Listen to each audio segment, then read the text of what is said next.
이제 학교는 나갈 필요 없어. 집에 돌아가서 짐을 챙겨두렴.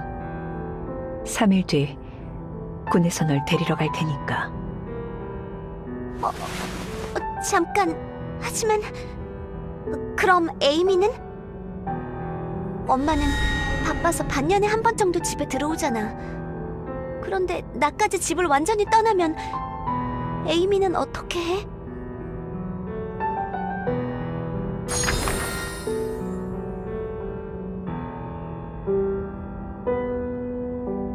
원래 며칠에 한 번씩 시터가 집에 방문했었지.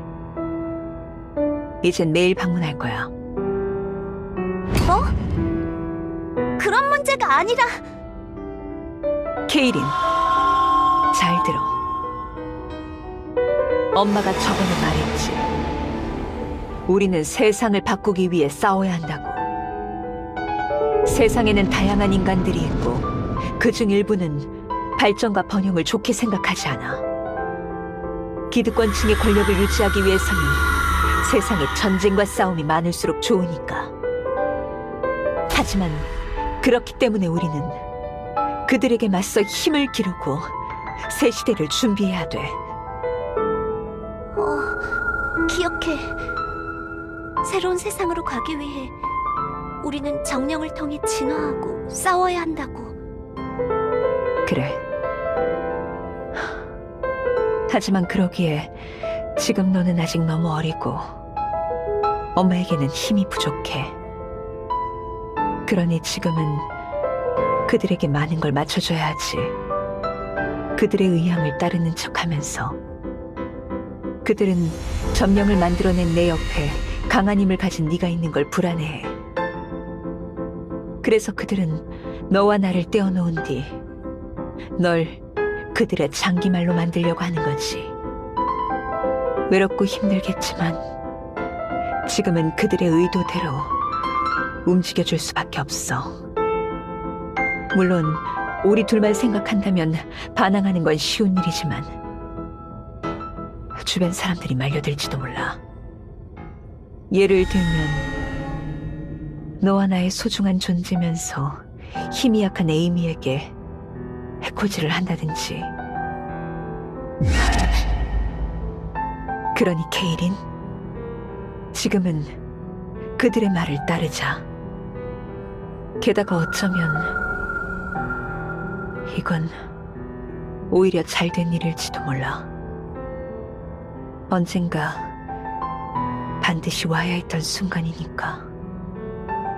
그게 무슨 의미야? 넌 평범한 아이가 아니야. 너는 네가 생각하는 것 이상으로 강대한 힘을 가졌어. 그 힘은 너만을 위한 힘이 아니야.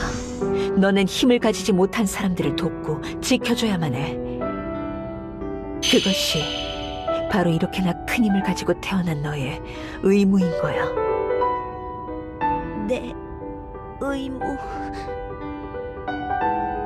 에이미를 지키기 위해, 세상의 수많은 약자를 지키기 위해, 언젠가 맞을 인류의 올바른 미래를 위해 끊임없이 달려나렴. 어떤 혹독한 시련이라도 버텨내고 너를 따르는 이들을 모아서 위험을 견뎌내야 해. 그래서 네가 이 혼란한 세상을 구하는 인간들의 구원자가 되는 거야. 언젠가 네가 인간들의 구원자가 되었을 때 네 옆에 있을 최고의 정령을 만들기 위해 엄마도 노력할게. 지금은 이런 말밖에 해줄 수 없어서 미안하구나. 하지만 부디 이 뜻을 알아주렴. 그것이 어머니와 나의 마지막 대화였다. 그 이후 파우스트 박사는 내가 그녀를 어머니라고 부르지 못하게 했다. 가끔 우연히 마주치더라도 그녀는 나를 오로지 한 명의 정령술사로서 대했고, 그렇게 몇 년이 지나자 우리가 절연했다는 소문이 돌며 겨우 감시가 느슨해졌다. 하지만 그렇게 된 후에도 그자는 나에게 다른 이들을 위해 살아가는 것만을 가르쳤다. 나 역시 그쯤에는 내가 가진 힘의 가치를 좀 더 명확히 알게 되었다. 임무 완료. 테러군 사살 후 무력화시킨 정령을 확보했다. 작전 본부로 복귀한다. 구해주셔서 정말 감사합니다, 정령술사님.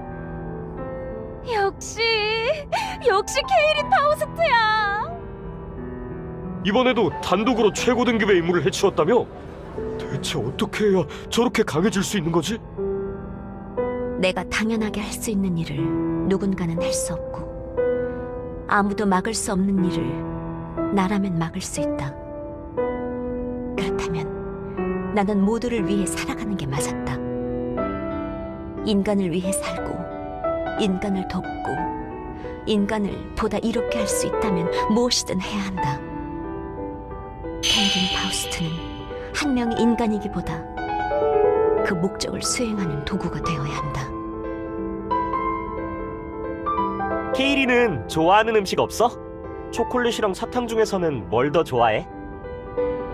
어느 쪽이든 상관없다. 음식에 대한 기호는 딱히 없어. 내가 좋아하는 것이 생기면 약점이 된다. 내가 싫어하는 것이 생기면 편견과 차별이 된다. 케이린, 모든 작전을 완벽하게 해내는 건 대단하지만 너무 무리하지는 마. 네가 걱정돼.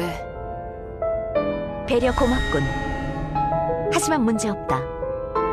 컨디션 관리는 완벽하게 하고 있으니까. 그렇구나. 역시 케이린이네.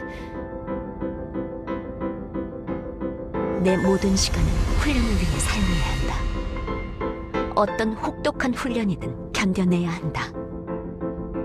그렇지만 나에게도 아직 인간적인 감정의 편린이 남아있어서 미처 다 버려내지 못한 감정 때문에 외로움에 더는 버틸 수 없을 때에는 에이미를 만나러 갔다. 언니, 오랜만에 집에 왔네. 엄청 기다렸어. 이것 봐, 내가 뭘 찾았게? 새로 개발한 케이크 통조림이래. 같이 먹어보자.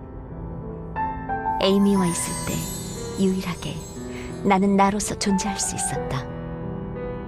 자주 함께 있어주지 못하는 게 미안했지만 에이미를 지키기 위해서는 어쩔 수 없었다. 나에게 남은 유일한 개인적인 소원은 에이미가 행복하게 지내는 것이었다. 에이미가 조금은 외롭더라도 내가 가지지 못했던 평범하고 소박한 일상 속에서 웃으며 지내는 것, 오로지 그것 하나만을 원했다. 그것만을.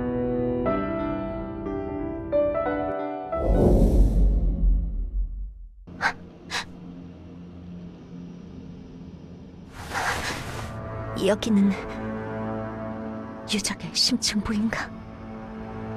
언제 여기까지 다다른 거지? 중앙에 있는 저건 정령인가? 하지만 이런 이질적인 느낌은 그 아이는 내가 재워두었어. 예언이 여기까지 성사된 이상 이제 파수꾼의 역할은 필요하지 않으니까. 넌 비비안인가? 설마 이런 곳까지 따라왔을 줄은 몰랐군. 날 방해하러 온 건가? 그렇다면 상대해주지.